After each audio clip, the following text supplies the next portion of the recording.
Todos vocês. Nosso texto está em 1 Coríntios, no capítulo 15. 1 Coríntios, capítulo de número 15. O capítulo todo fala a respeito da ressurreição de Jesus e merece toda a nossa atenção, nossa dedicação no estudo para entender bem a obra do nosso Senhor que vem culminar com o momento da sua ressurreição. 1 Coríntios 15, a partir do verso de número 20, mesmo assentados, acompanhem a leitura bíblica. Mas, de fato, Cristo ressuscitou dentre os mortos, sendo Ele as primícias dos que dormem. Visto que a morte veio por um homem, também por um homem veio a ressurreição dos mortos. Assim, porque assim como em Adão todos morrem, assim também todos serão vivificados em Cristo. Cada um, porém, na sua ordem. Cristo as primícias, depois os que são de Cristo na sua vinda. E então virá o fim, quando Ele entregar o reino ao Deus e Pai, quando houver destruído todo o principado, bem como toda potestade e poder, porque é necessário que Ele reine até que tenha posto todos os inimigos debaixo dos seus pés. O último inimigo a ser destruído é a morte, porque Ele sujeitou todas as coisas debaixo dos seus pés. E quando diz que todas as coisas lhe estão sujeitas, certamente exclui aquele que tudo lhe sujeitou.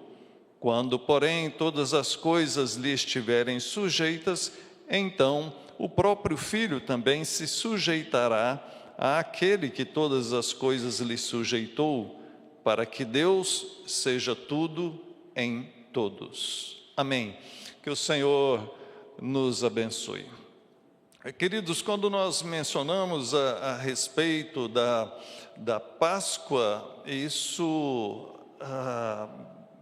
para nós é algo tranquilo, mas para aqueles que não conhecem a Bíblia, que não têm um bom entendimento, tem muitas coisas que são confusas para eles. Hoje, como falei no início do culto, hoje pela manhã nós tivemos um estudo bíblico muito bom aqui, o Asaf nos conduziu nesse estudo, mostrando os desvios que a sociedade tem a respeito do entendimento desse momento de Páscoa.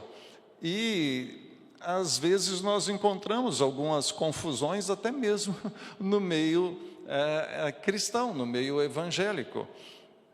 Então é de suma importância que você entenda bem a conexão da Páscoa com a nossa fé cristã, com a obra de Jesus. Nós pensamos no momento lá inicial do Êxodo 20, quando Deus libertou o povo do Egito.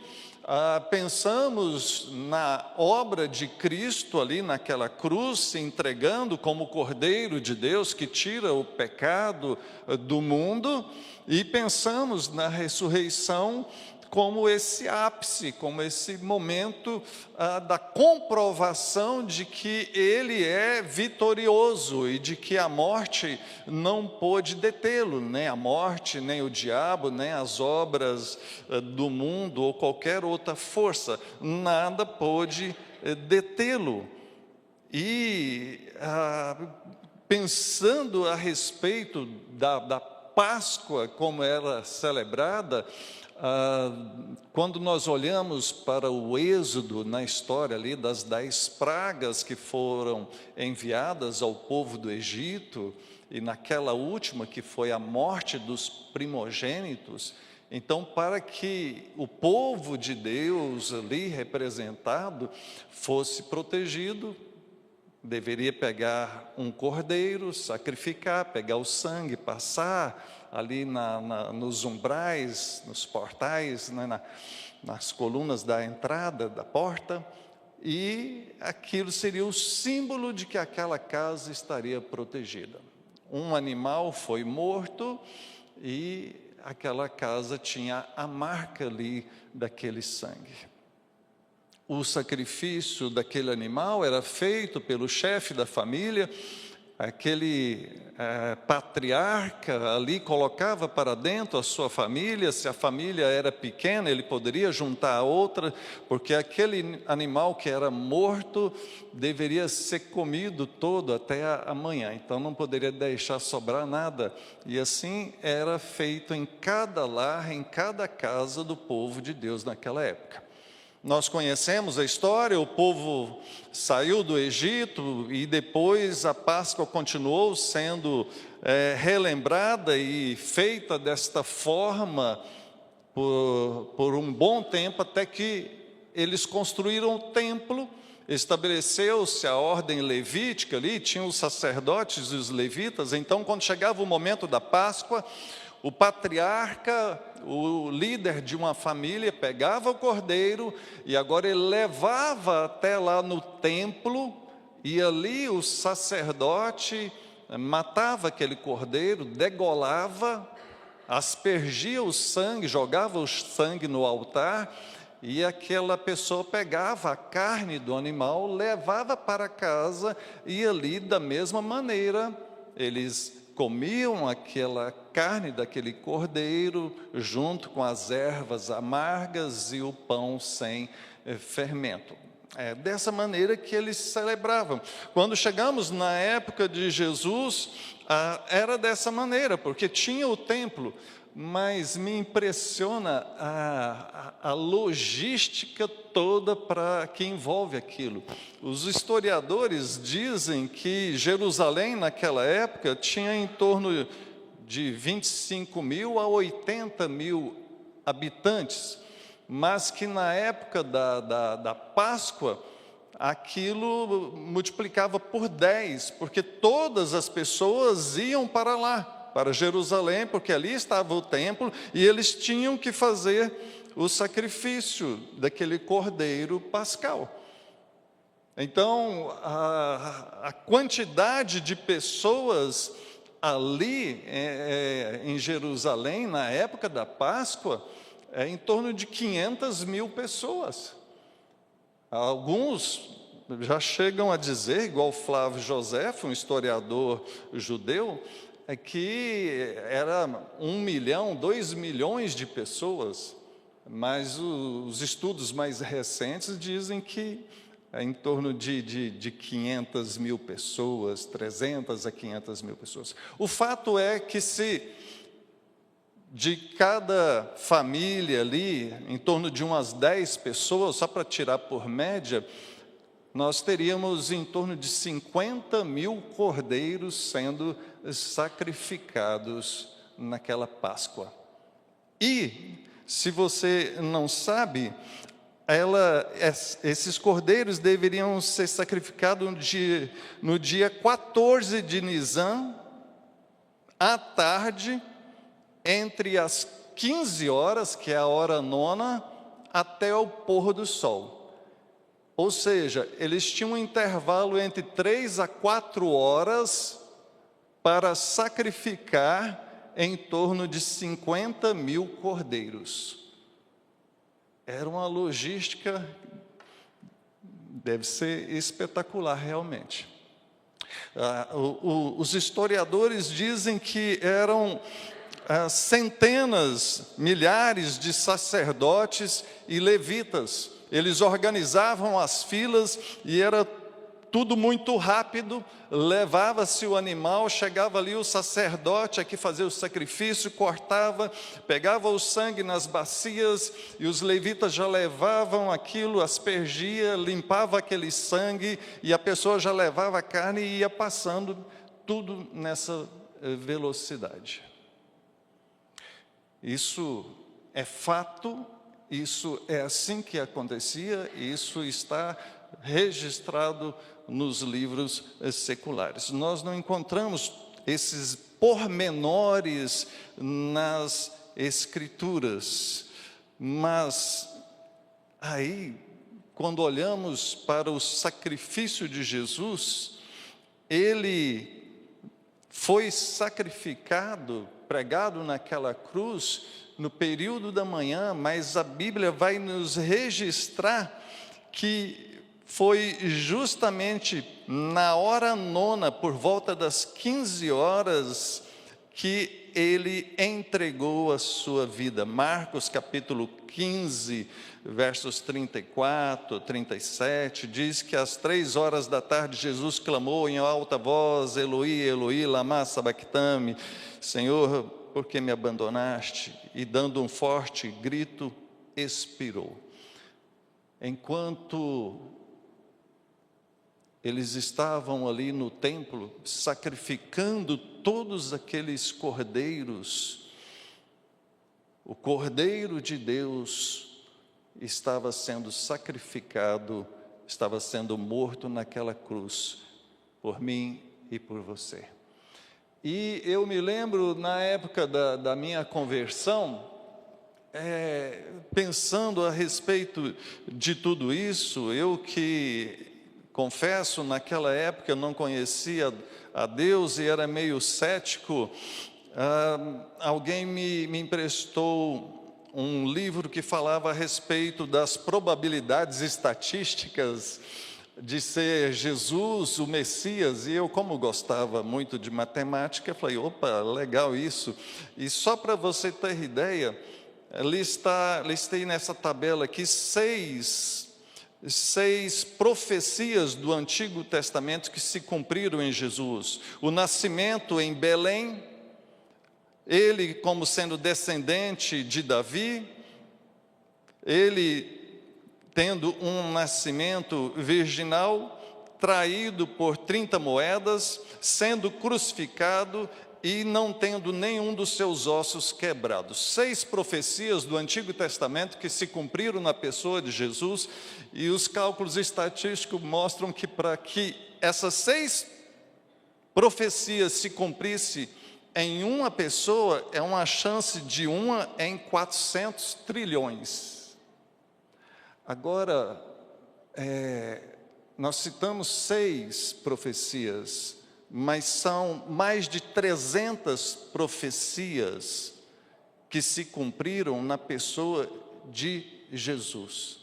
Ou seja, Jesus é o Cristo, é o Messias que estava prometido desde sempre e que veio. O nosso texto inicia no verso de número 20, falando: de fato, Cristo ressuscitou dentre os mortos. Ele, no capítulo 15, inicia chamando a atenção dos irmãos daquela igreja, daquela época, que ficava na cidade de Corinto, verso de número 1 do capítulo 15, irmãos, eu venho lembrar-lhes o evangelho que anunciei a vocês, o qual vocês receberam e no qual continuam firmes. Por meio dele, vocês também são salvos, se retiverem a palavra assim, tal como eu preguei a vocês, a menos que vocês tenham crido em vão. Ele está chamando a atenção deles, porque estava recebendo algumas notícias de que estava tendo uma certa confusão ali no meio daquela igreja, alguns questionando algumas coisas, e ele vem reafirmar isso. E ele, no verso 20, ele diz: de fato, Cristo ressuscitou. Diz que ele, então, Cristo, ele é as primícias dos que dormem.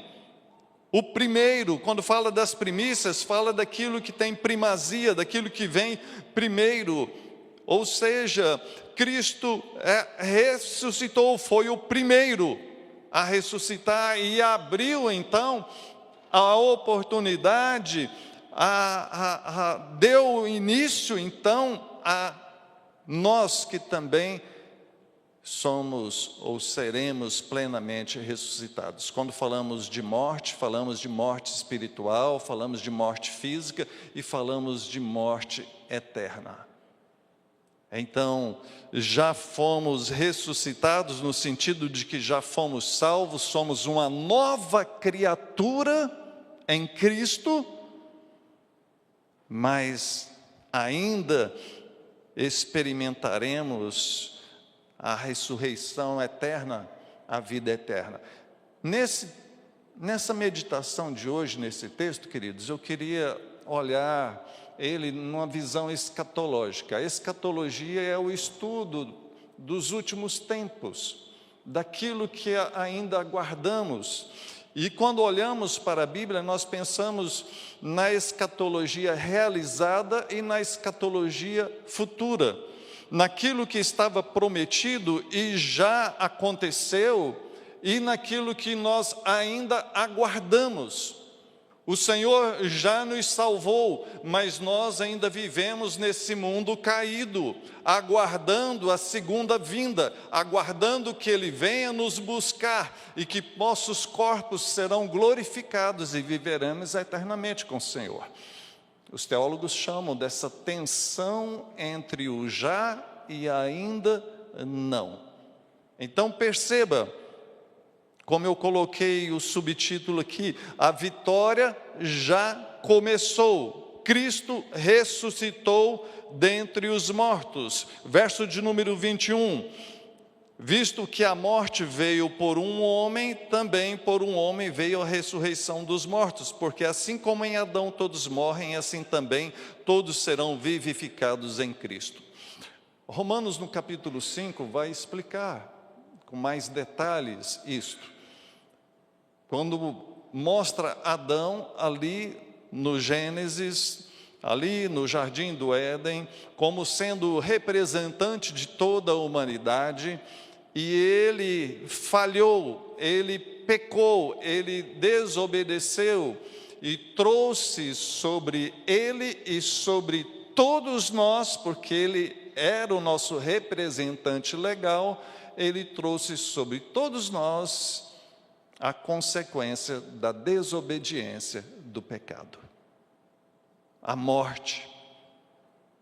E Cristo é o segundo Adão, é o segundo representante legal. Ele tomou sobre si todas as nossas dores, e naquela cruz representou todos nós, e ele não pecou, ele não cometeu nenhuma iniquidade, nenhum erro. Por isso ele é o sacrifício perfeito. E nós partilhamos dos méritos que ele conquistou com a sua obediência. Então veja, a escatologia já realizada, né? Cristo já fez isso. A obra dele já foi realizada, completa, suficiente, não há mais nada que precisa ser feita, nem por ele e nem por nós. Não há nada que você precisa fazer para ser salvo. Apenas creia e desfrute daquilo que ele fez por você. A nossa obediência, a nossa santidade, a nossa dedicação na obra do Senhor, é tudo fruto do nosso amor e da nossa gratidão por Ele. Não fazemos isso para sermos aceitos ou para merecermos a salvação. A Bíblia diz que Ele nos amou quando nós ainda éramos pecadores. Então, perceba, de um lado, nós temos já aquilo que Cristo fez por nós, e olhamos o desenvolvimento disto, esta vitória de Cristo está em curso, está em andamento. Versos de número 23 ao 26, cada um, porém, na sua ordem. Primeiro Cristo, né, que é as primícias, depois os que são de Cristo na sua vinda, e então virá o fim. Lá em 1 Tessalonicenses, no capítulo 4, essa imagem da volta de Cristo, da segunda vinda, ela é descrita, é pintada, e quando a gente lê ali, nossa mente viaja um pouco, a gente fica imaginando a cena. Diz que ele virá nos céus entre as nuvens, consigo os anjos e os santos, ou seja, aqueles que já morreram em Cristo, e depois aqueles que estiverem vivos subirão para o encontro com ele nos ares. Uma cena maravilhosa, linda, queridos, e que todos os que são chamados e salvos pelo Senhor participarão. Se quando ele vier, você já tiver partido antes, você virá com ele. Se você estiver vivo na época, você subirá ao encontro dele.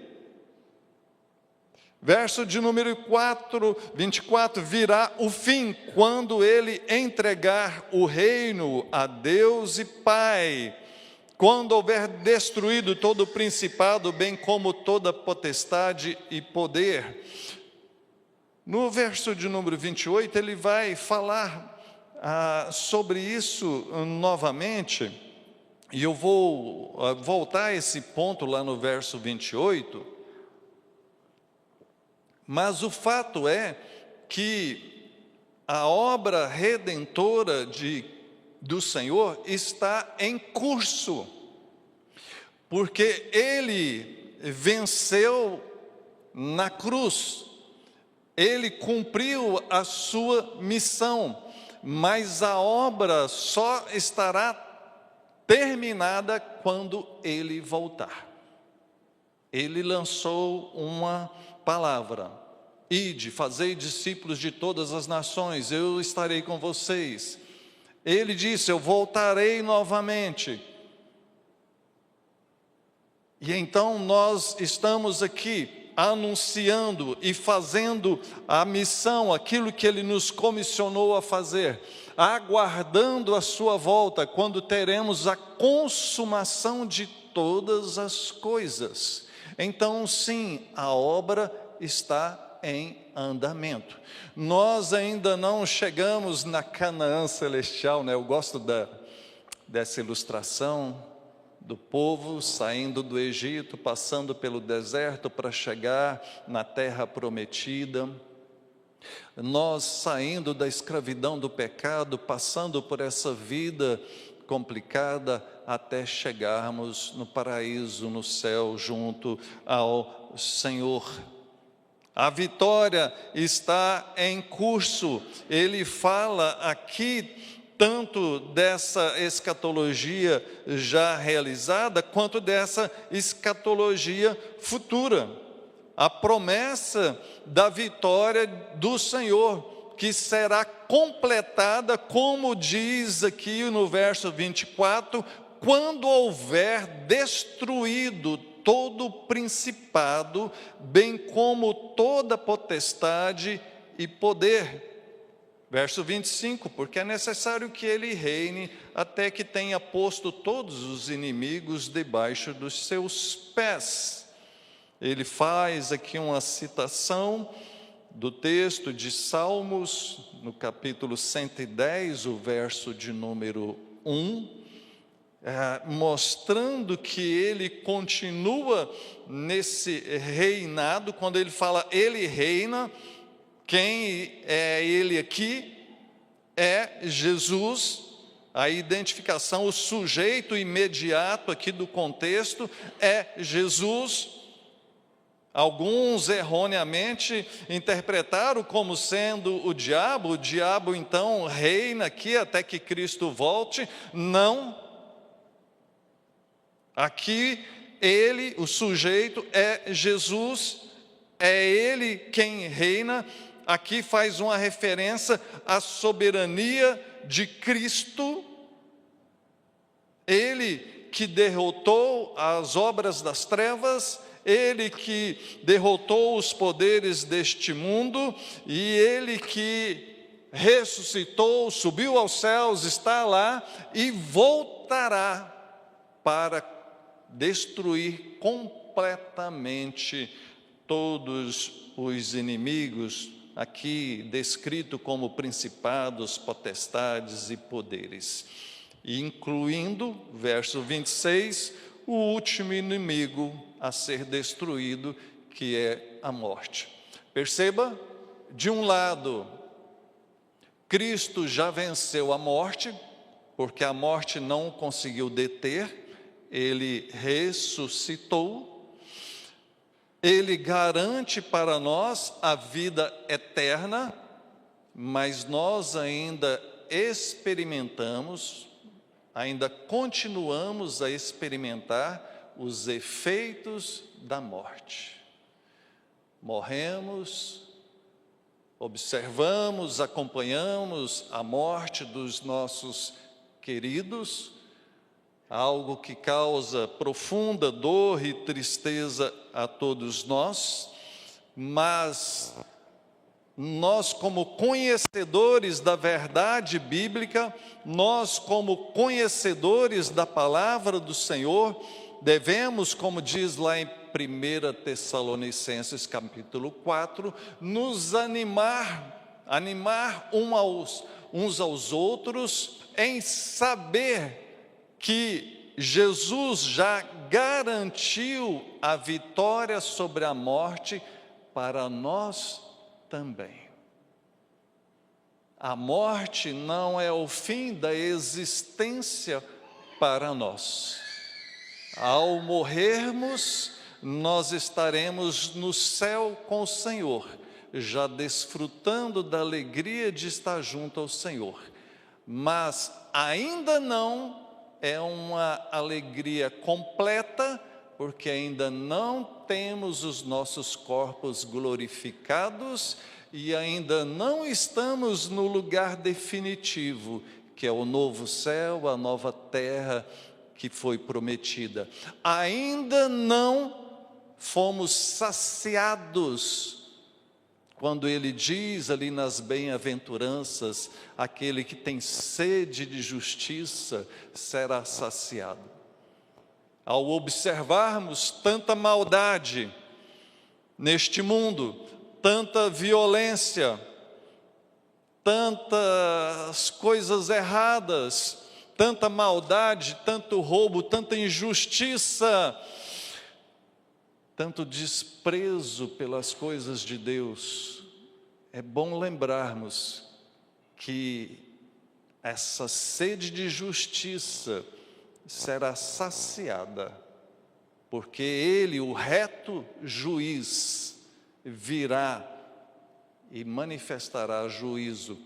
Todo joelho se dobrará e toda língua confessará que Jesus Cristo é o Senhor, para a glória de Deus Pai. E então Ele separará, uns para o fogo eterno e outros para viver nesse novo céu e nova terra, o paraíso eterno. Então, queridos, observe que ele mostra que essa vitória ainda está em curso. De um lado, a obra já foi realizada na cruz e consumada com a sua ressurreição, sua vitória sobre a morte, mas ainda não chegou o fim para nós. Aguardamos a volta do Senhor, a consumação de todas as coisas. Terceiro ponto, a vitória será plena, a vitória será total. Versos 27 e 28 diz que Ele sujeitou todas as coisas debaixo dos seus pés. E quando diz que todas as coisas são sujeitas, certamente exclui aquele, às vezes nessa linguagem aqui, nesse quebra-língua aqui, a gente se confunde, né? Mas ele está falando do poder e autoridade que foi concedida a Jesus na sua obra redentora. todo o poder foi concedido a Ele, Jesus. Então tudo está debaixo da autoridade dele. E aí o texto esclarece. O apóstolo Paulo, divinamente inspirado, esclarece aqui. Isso exclui ao Deus, ao Pai, olhando aqui na figura da Trindade, né? E bom que aqui nós temos estudado bastante isso, aqueles que estão na escola bíblica, aqui nessa sala do templo, têm estudado bastante a respeito da Trindade, na sala também, daqueles que estão preparando para o batismo, profissão de fé, também estudamos sobre isso.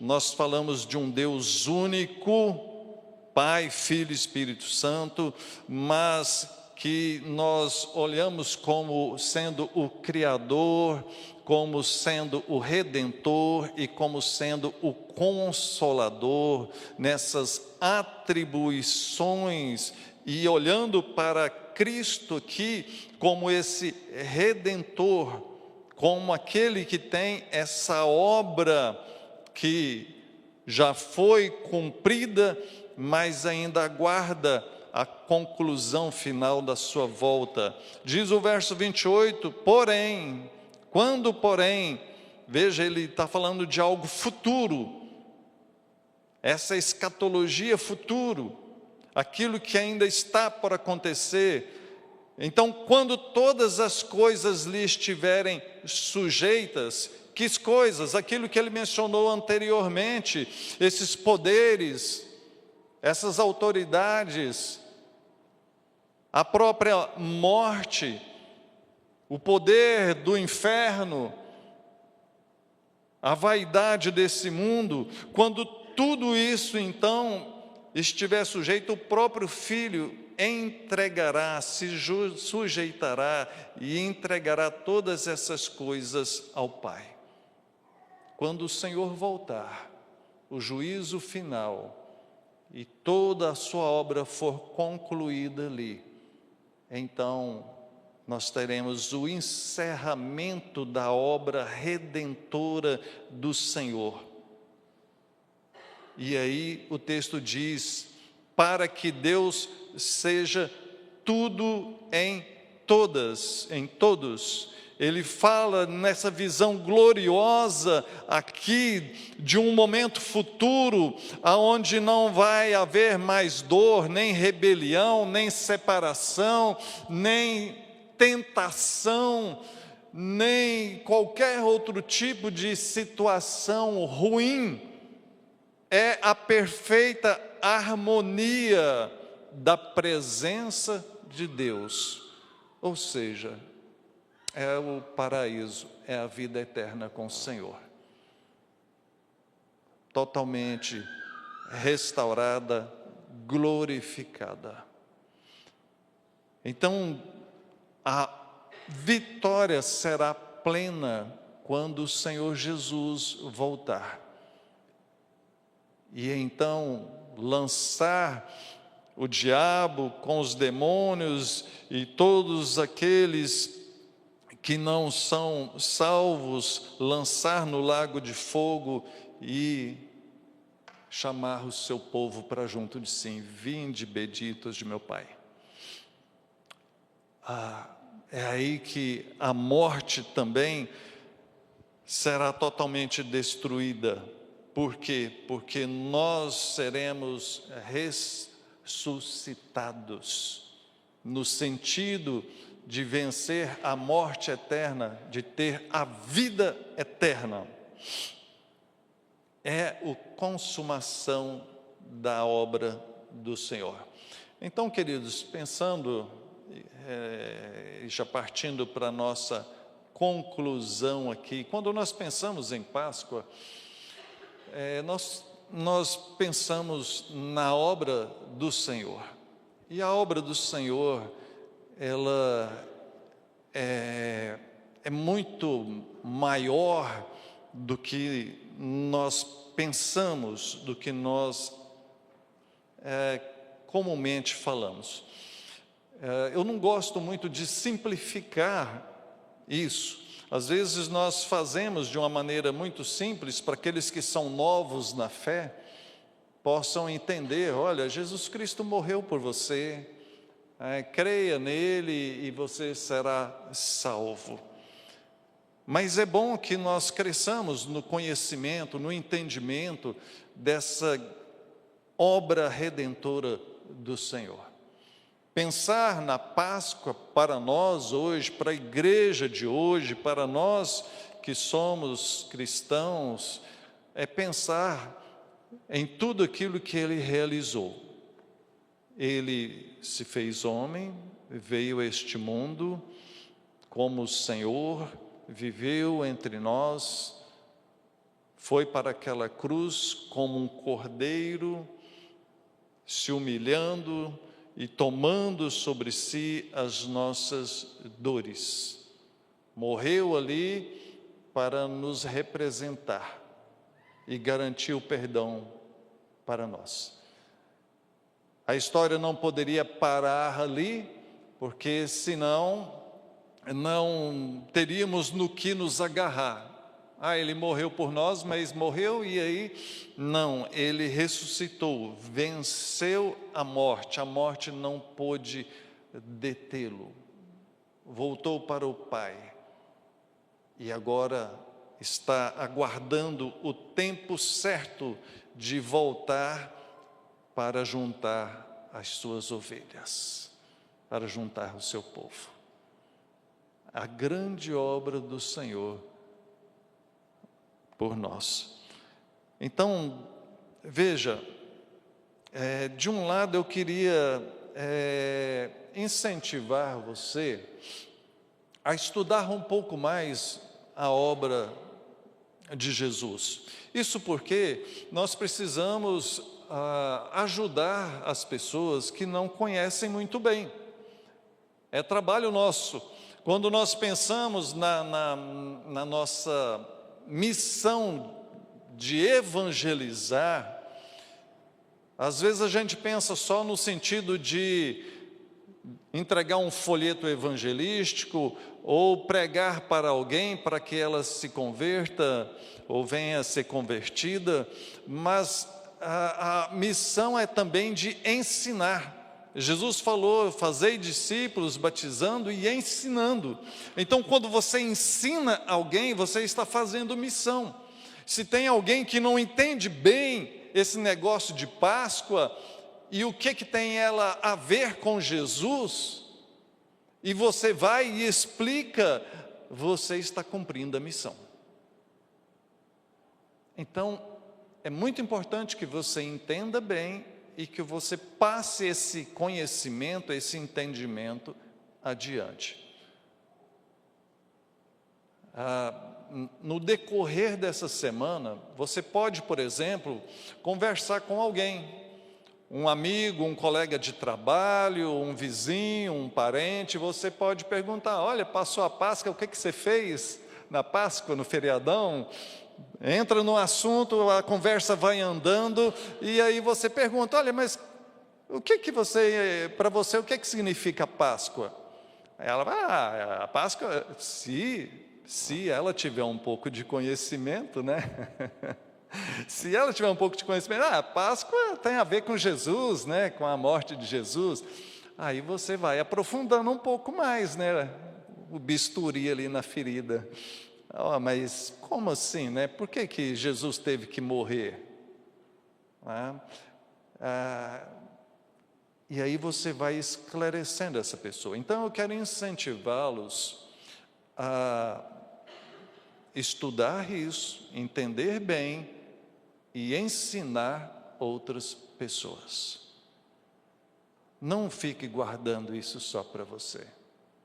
O Senhor te chamou para que você passe isso adiante. É nosso dever, é nossa missão. E digo mais, a alegria que você vai sentir ao fazer isso é muito grande. Quando você percebe que conseguiu esclarecer a dúvida de alguém, aquilo traz uma alegria, uma satisfação muito grande. Segunda aplicação é que, quando você, porventura, passar por momentos difíceis, seja uma enfermidade, uma crise familiar, a perda de um parente, de alguém querido, ou quando você mesmo se deparar com a possibilidade da morte, lembre-se dessas promessas. O Senhor nos colocou aqui, mas aqui não é o nosso lar definitivo. Nós somos peregrinos aqui, estamos de passagem. O nosso lar está lá, junto do Senhor. E todos nós vamos estar lá. Dentro de algum tempo, não muito, todos nós estaremos lá. Todos nós, queridos. Então, mesmo diante da dor, da tristeza, alegre o seu coração. O Senhor deixou essas coisas escritas, registradas, para nos animar. Nós podemos ter fé, nós podemos ter esperança, nós podemos ter confiança, porque Deus é fiel, aquilo que Ele diz, Ele vai cumprir. Que Deus nos abençoe. Oremos. Pai, graças te damos, Senhor, graças te damos. A tua obra é tão grande, o teu amor por nós é tão grande, Pai, que nós não conseguimos abranger, entender totalmente, Pai, está além da nossa capacidade. Mas nós queremos dizer que nós também te amamos, Pai. Nós confiamos no Senhor, nós cremos no que está escrito aqui na tua palavra. Nos ajuda na nossa falta de fé, nos dá sabedoria e entendimento, e que o teu Espírito que habita em nós esteja falando, testificando, esclarecendo tudo isso. E pedimos ainda, Senhor, que nos use para transmitir isso a outras pessoas. Abra, ó Deus, as oportunidades, cria as oportunidades para que possamos falar dessa grande obra do Senhor àqueles que estão precisando. Abençoa, ó Deus, a tua igreja, nós te pedimos em nome de Jesus. Amém. Vamos louvar o Senhor com cântico e depois eu estarei impetrando a bênção após o cântico.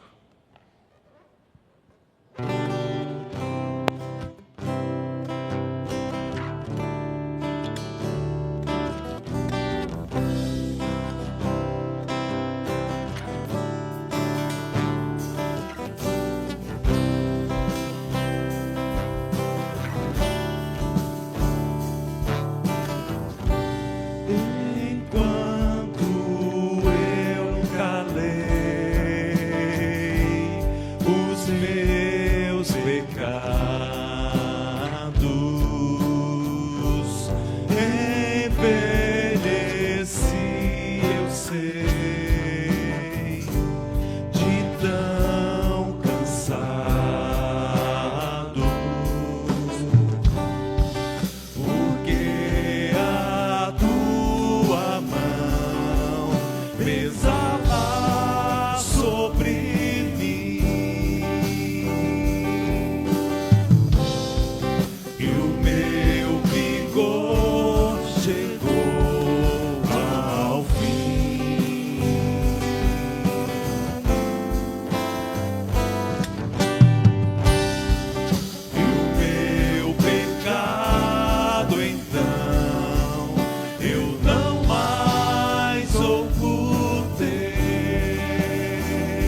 Vamos ficar de pé. E agora, meus irmãos, que a graça do nosso Senhor e Salvador Jesus Cristo, o amor de Deus, o nosso eterno Pai, a comunhão, a consolação do Espírito Santo de Deus, seja sobre todos nós e sobre todo o povo de Deus, hoje e sempre. Amém. Amém. Sente-se um instante, por favor. Alguns breves avisos. Como disse, o reverendo James está em viagem, pregando